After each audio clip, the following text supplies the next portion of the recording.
Rwanda, mais j'y travaille tous les jours et la prochaine fois ce sera mieux. Déjà, je voulais vous remercier pour votre accueil chaleureux à Gaïni. C'est ma première visite à Rwamagana et dans les environs, donc je continue un peu à découvrir le pays. Donc, je suis arrivé au Rwanda au mois de septembre et c'est une de mes premières missions, et notamment ma première dans l'est du pays. Donc je suis très heureux d'être venu ici à Gaïni et pour vous rencontrer. Donc encore merci d'avoir pris du temps pour m'accueillir.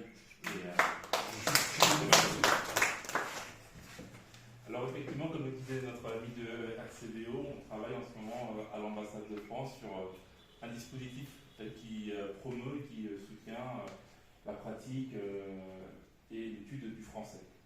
Donc on travaille notamment avec RCBO, qui travaillait avec ce petit magazine qui est traduit du Kinyarwanda en français. Et notamment c'était intéressant pour nous parce que ça s'adresse à un public plutôt jeune. Et je suis content qu'il y ait quelques enfants qui soient venus ici pour venir me rencontrer, pour découvrir ce petit livre que nous avons traduit. Ce qui a été dit avant est très juste.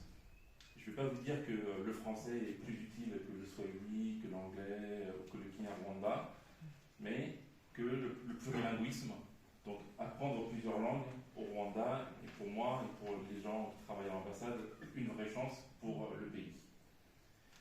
J'ai bien compris un peu le message qui a été dit auparavant lors de notre première visite, c'est que je commence un peu à visiter des écoles, des bibliothèques, soit publiques, privées, confessionnelles ou autres. Il y a souvent le même besoin qui revient, c'est-à-dire des besoins en formation pour les professeurs, les enseignants, mais aussi des besoins en matériel pédagogique. Ça peut être pour aussi des livres pour étudier, des livres pour lire, des romans tout simplement, ou parfois aussi des matériels numériques pour des ordinateurs, etc. Puisque aussi maintenant c'est un moyen par lequel on apprend des langues et plus globalement on délivre des enseignements. Donc le message est bien passé.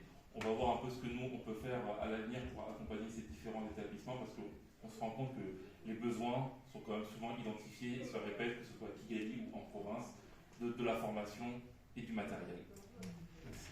Donc, on organise tout ça et on verra comment on peut vous accompagner.